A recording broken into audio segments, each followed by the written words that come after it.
Hi, dear friends. We are here today to do another chapter of the Medium's book, a great collaboration from so many friends around the world, so that we can learn together and share the learnings of the Medium's book. We're going to do read and talk about chapter 9, part 2, haunted places today. And if we begin and we just think about haunted places, we know that since we are very young that many people talk about places that are haunted, and there are so many stories around the world about places that are being haunted. And Allan Kardec is particularly talking about certain aspects of um, all these stories and beliefs that went around the world.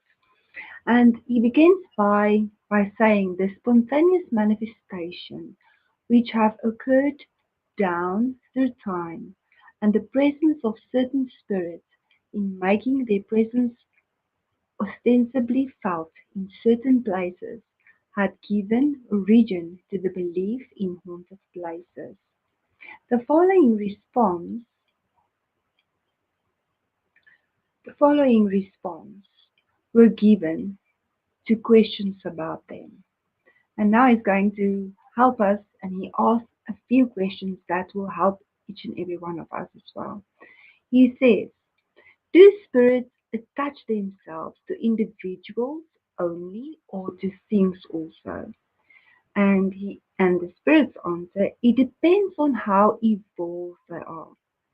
Certain spirits may attach themselves to earthly objects. For example, misers who have hidden their money and who are not sufficiently dematerialized may continue to watch over it and guard it. And in the spirit teachings, we know that the smallest thing we can be, we can still be attached to if we disconnect. And that is why it's a good thing to mentally prepare ourselves and know how we feel about the things that we use for a while on earth. And if we are attached to it. And we know in this one book that the spirit um, who told us about his discarnation on his um, when he was being greeted by his family, he realized, and he says in this book that he realized that he was there was a string attached to certain material things that he had on earth. So it is good to know, and many of our spiritists will say, what will we do about our spirits book? Because I think the spirits books that we have is the thing that is very precious to every one of us. Just like Paul and Stephen, how in the book Paul and Stephen, how everyone had to write down and copy um, the teachings of Jesus, and that was their most precious um, thing to have. So I would think that each and every one of us have something that we need to let go. That is why it is good to read the Spirit's books and know what is in there, so it's written in our thoughts. Do errant spirits show a predilection to certain places? And they say, it is the same principle. Spirits who are not attached to earth prefer places where they can practice loving deeds. These spirits are more attracted to people than to material objects.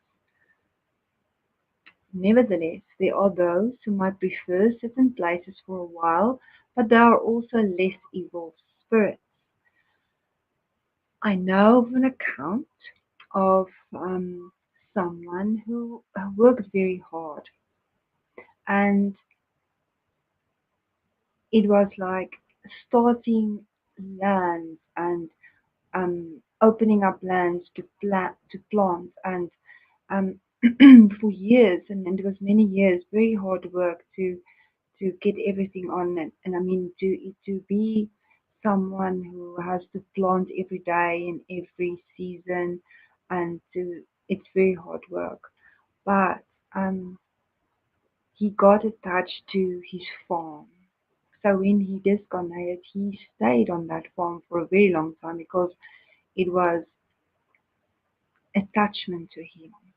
So if we know that there is a lot of stories about people being attached to certain things as well, we know that sometimes people don't move on, they live in the house or they stay in the house, also where they disconnected for a while, and sometimes it's just a while for spirits to actually just it is a period for them to move on. The next question is, since the spirit attached to a place is a sign of impurity, does it also mean that it's evil? And then Allan Kardec says, no, it's of course not. The spirit can be little advanced without being evil. Doesn't the same occur among individuals? And it's true. Um, to know that there is a spirit present in certain places isn't to say that it's evil. And in question 4, he says, is there any factual basis for the belief that spirits prefer to frequent ruins? And the spirits say no. Spirits go to those places as well as any other places. And there is many explanations for why spirits are in certain places and why spirits um, prefer certain places, and it is all in the evolution of how they evolved and in what kind of mental mindset the spirits are as well. So this is only this question is will be a whole topic to actually talk about. Popular beliefs are usually based on truth. What is the origin of the belief in haunted places? And the spirits answer the basis of truth. In the case, indeed, the manifestation of spirits, which humans have instinctively believed in throughout time. But as I said, the notion of lugubrious places strikes the imagination and naturally fills it with being regarded as supernatural. So, if we look further, we will see that spirits also explain that sometimes we are over exaggerating and our minds play tricks on us. And I think stories that have been told that it's not true because they didn't understand it, where spiritism comes in and explain things much better to us. So, and that is where all these stories and beliefs without any proof come from as well. Two spirits who gather together prefer certain days and hours, and the spirit says no. Days and hours are used by humans to control time during their material life, but spirits do not have that need and do not care about it. And then the second question is, what is the origin of the idea that spirits prefer to appear at night time? And spirits explain the impression made on people's imagination by darkness and silence. All such beliefs are superstitions that the rational knowledge of spiritism must abolish. The same applies to belief in pro- propitious days and hours. You must realize that the influence of midnight has never existed except in fables.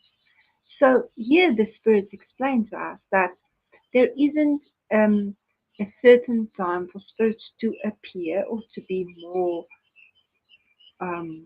seeable and more feelable. The thing is that when it's dark and it is quiet, I think we are more open to feel and to be. There's no distractions like during the day as well. But if during the day you would be calm and quiet as well, and it would be quiet, you will also feel spirits that is in certain places and around us. There is no day or night. And then they say um, at certain hours as well. I know that sometimes, yes, family members come to visit us on our birthdays.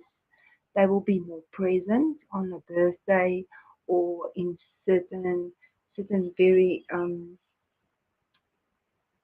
certain days that are very special or something has happened. So there is days that they are more present than than others, but usually and time and places does not exist to them, or day or night does not exist to them. If that is so, then why do certain spirits announce that they will arrive and manifest themselves at midnight on a particular day, such as Friday, for example? There are spirits who take advantage of human credulity for the fun of it. It is the same reason that some say that they are the devil or given themselves other devilish names. Show them that you are not the stupid and they will not return. It is any spirit that does that is not um, advanced spirit.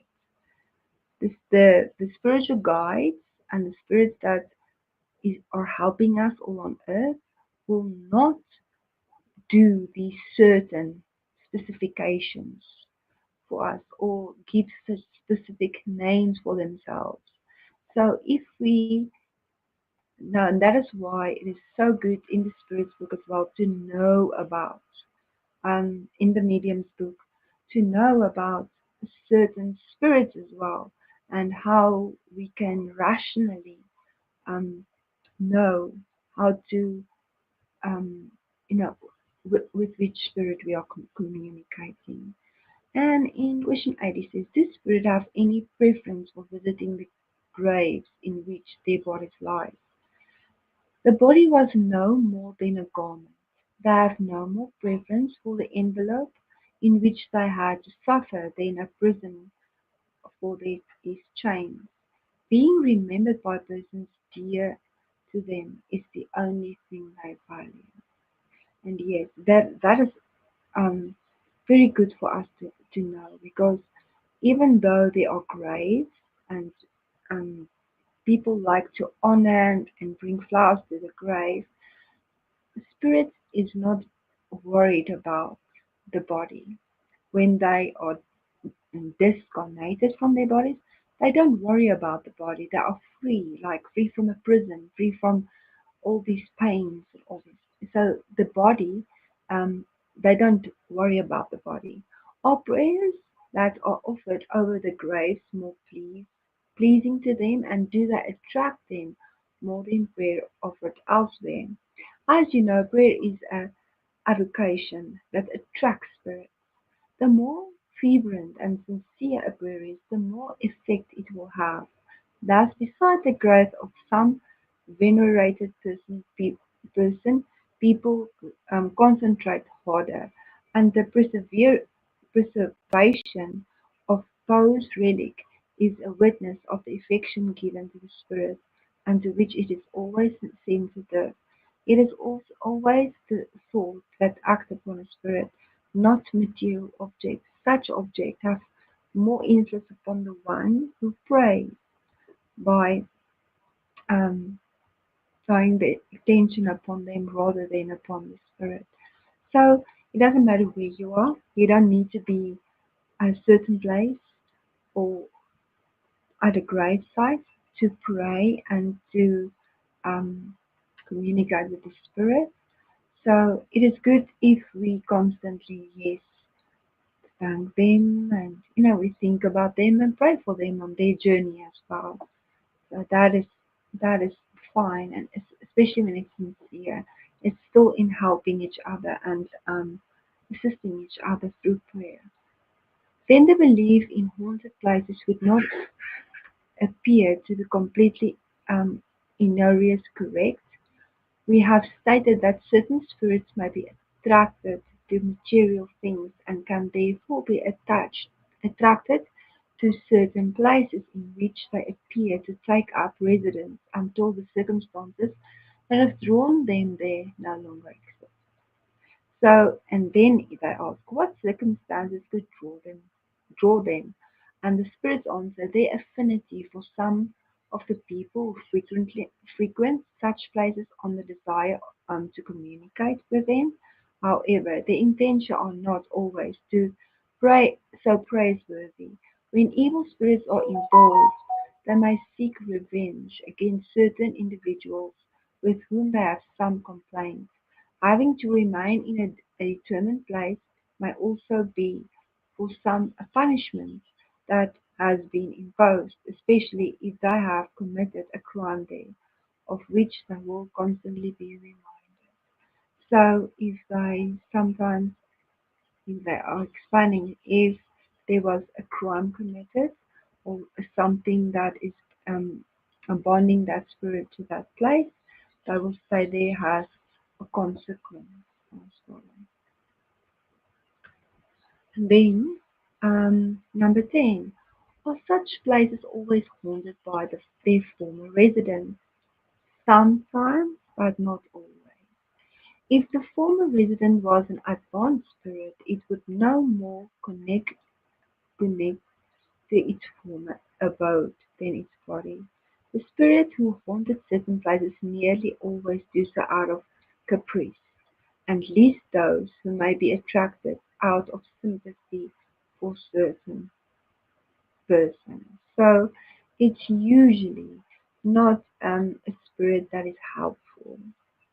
Might they affix themselves to a place in order to protect a personal family?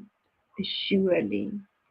If they are good spirits, but in that case they never make their presence known disagreeably. So you won't see spirits that are there to help, good spirits that are present to help, making noise, moving things. They are always quietly assisting, always never interfering, but always inspiring. So they are not loud, they don't force, they are inspiring.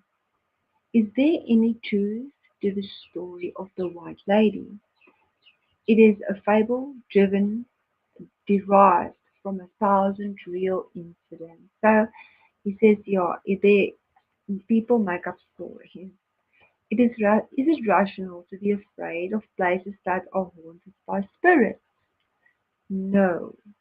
The spirit who haunts certain places and makes disturbances are mostly trying to entertain themselves at the expense of the gullible and cowardly, rather than doing evil. Remember that spirits are everywhere and that wherever you are, there are spirits right beside you, even in the most peaceful houses. They only seem to haunt certain residents because they find the opportunity to manifest their presence in them. So everywhere we are, there are spirits present. Everywhere we go, there are spirits present. And yes, sometimes they are peaceful because they have affinity with the people that live in that house. But as soon as there's someone that is maybe disturbing their peace or they have something against, they will manifest their presence through them or there will be a disturbance. Is there a way to get rid of them? Yes, but nearly always what is done only serves to attract them instead. The best way to expel evil spirits is to attract good ones. Therefore, attract good spirits by doing as much good as possible. Then the evil ones will flee, since good and evil are incompatible. Always be good, and you will only have good spirits at your side. And it is to practice constantly to be mindful everywhere we are, with everything that we do, and still to be upset or to be angry, to know that there are sometimes not good spirits there, but we have to ask ourselves who are the battlers of our house and who are the battlers of other people's houses, so we can feel these invitations. And in the book Green Light, you also know that when someone comes to your house, you, we shouldn't go to someone's house without being invited. And we always have to pray also for the pluses if someone comes to our house. So to have an environment to to to in um, a prayerful to work to better ourselves, we attract the spirits that are with us, helping us, and also those that wants to evolve as well. And then they will also help other spirits that maybe we come in contact with, that maybe some really needs help also. So, and then we know also through the books of Andrew Louis that our homes can be the portal for spirits to come and learn, and also to be can be helped. Those who wander around, not knowing where to go, not having the education or someone to have helped them when they lived, to know where to go and about God and to be helped. So if our home is a place of learning and of growth and of togetherness, we can make a place for spirits to help other spirits. But always ask ourselves who are our battlers in our home. And in the book Sex and Destiny, it's a great explanation of the battler of the home. Um, so please, you can really go and read that book from Anna Louise. But there are very good individuals who are nonetheless confronted with petty annoyances by evil spirits. If they are really good, it could be a test, exercise their patience and insight and them to be better still. But don't believe that all those who always speak of virtue actually possesses it themselves. Those who possess true moral qualities are nearly always unaware of them or do not talk about them, and that is so true. And it's not talking about how great we are, but in the actions that we take, or someone take around you. And we have to ask ourselves, how are we? Those who possess the true moral qualities. And we can ask ourselves how our true moral qualities are in this question. And then there was, I think it is in Heaven and Hell, or it's in one of the books, um, spirit books, that this spirit that discarnated um, was very, very severely ill, but she was helped and she was helping her family through her discarnation and her long illness. And when she discarnated, she stayed in the home. And her family thought that because there were spirit manifestations in the house and hauntings now, they thought it was her. But the spirits explained that it wasn't her, she who did it, but her family needed to go through the trial of these spirits that was making all these noises and commotion in the house. Is exorcism an effective means of expelling evil spirits from haunted places?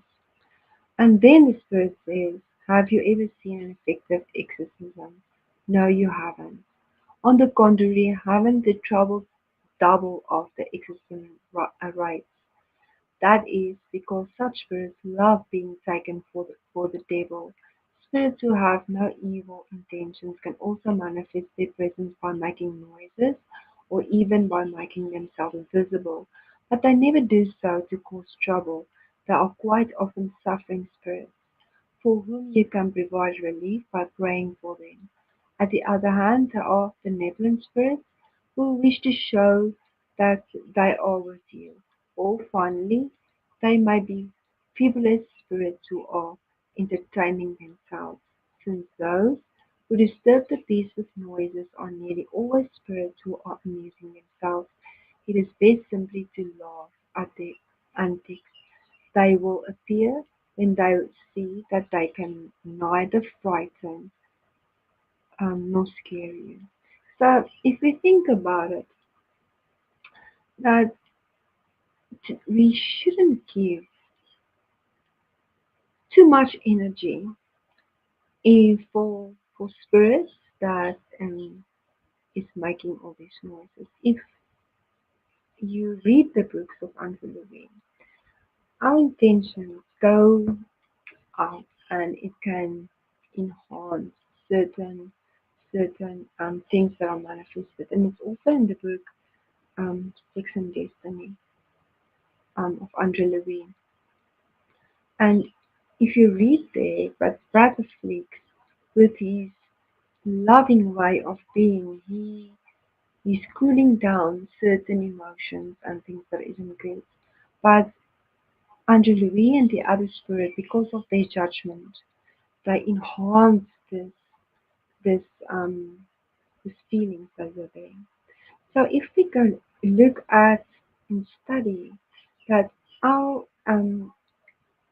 feelings and our judgments are so powerful that they can enhance certain things in spirits, because if you're scared, you enhance this spirit. It is like giving out this energy and they feed off your fear.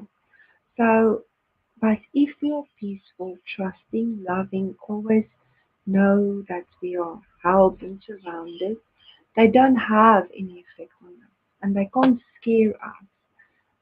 If we are not scared and if we know that everything is going on.